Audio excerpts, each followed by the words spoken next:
So after a run, I like to try and foam roll if I can. I don't do it obviously after every run, I just don't have the time.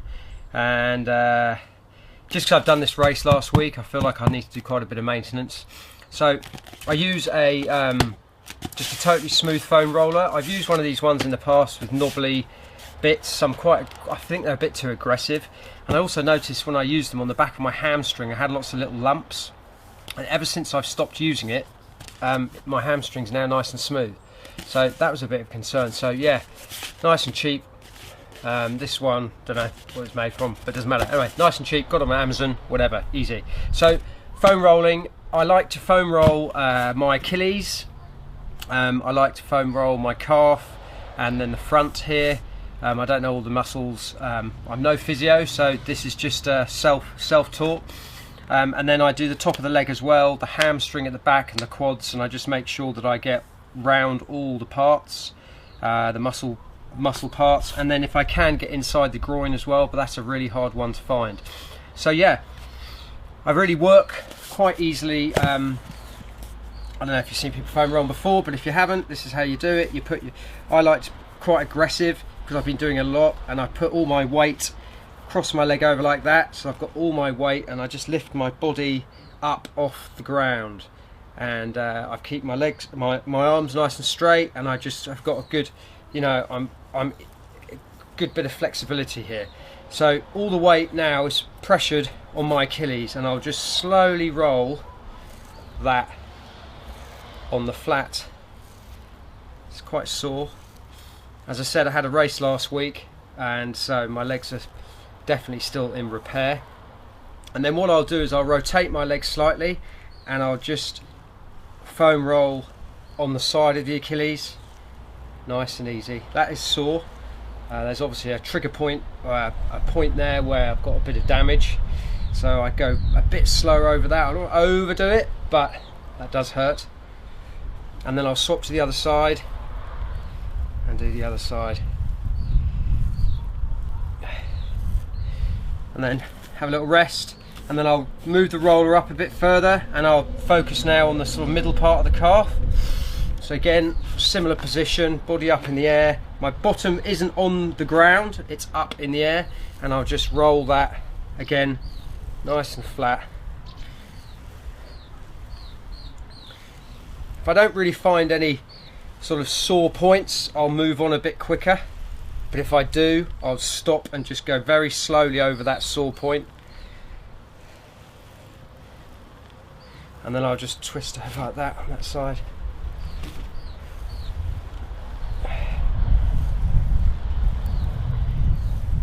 You can obviously do this for as long as you want. I don't think there's any recommendation on how long you want to do it for, but really if you've got a nice bit of time, it's very relaxing. Now I'm just moving up to the top part of the calf, and I almost roll underneath the knee now. I've had an injury there last year and a bit of tendonitis still going on, so there isn't sort of any real muscle group underneath behind the knee, but it's all where the calf and all the hamstring wraps around all the joints, so it can be quite a tender area. I'm just going to go over that top bit there, and then I'll roll across.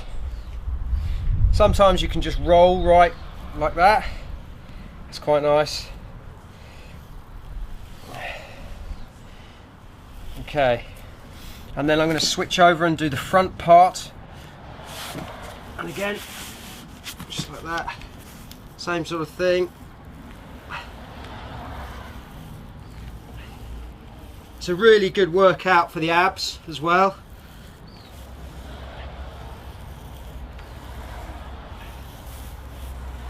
That's it. That's quite a good one for almost you're doing like a pike in the air. Okay, so that's the calf done. And then onto the hamstring. So again, similar principle, just getting a good roll going. I'm trying to get it all the way up to the glute, up to there, and all the way back down again. Just getting those long lines going. And now the IT band. it can be sore doing the IT band, but if you persevere with your rolling, it irons out all the sort of knots and it doesn't become so painful. But initially it can be. But I've got all my weight on there, look, all my weight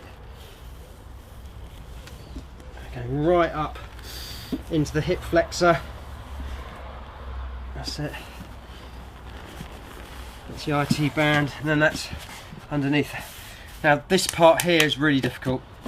So what you've got to do is you've got to kind of get your leg, get that on that angle like that. Get your leg right in there like that. And that's right into the groin. It needs to move around.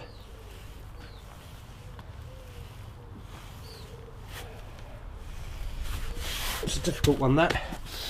I'd probably do it for a bit longer, but because it's a video vlog I don't want to bore you with my rolling.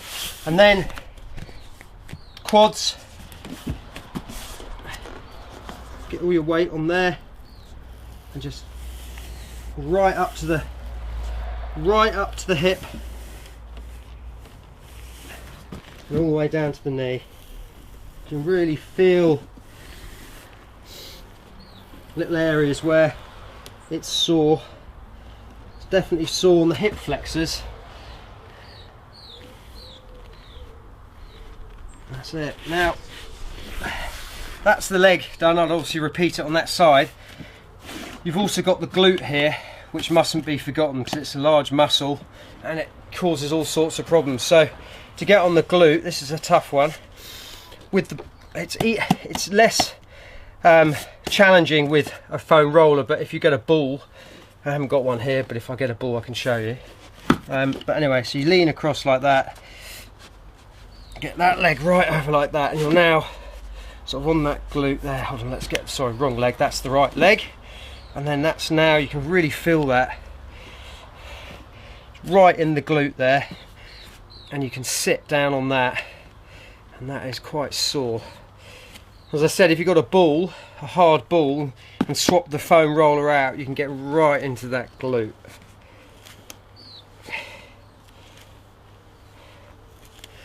So that's pretty much all I do. If I come finish a run, I'll stretch as well. But that's my kind of foam rollout, go-to foam rollout exercises. As I said, I'll repeat that on that. It doesn't take too long. You can be as quick or as long as you want. It's extremely relaxing as well if you can find the time. So yeah, give that a go. People also say that try and do it before you actually go out and run. I don't, and I have tried it occasionally. Whether it's made much difference or not, probably does. But yeah, try that as well. Give that a go and see if that mixes it up a bit. Hope that's helped. And yeah, subscribe, comment. You know, if you've got any little injuries or little niggles, have a good go at that. Thanks for watching.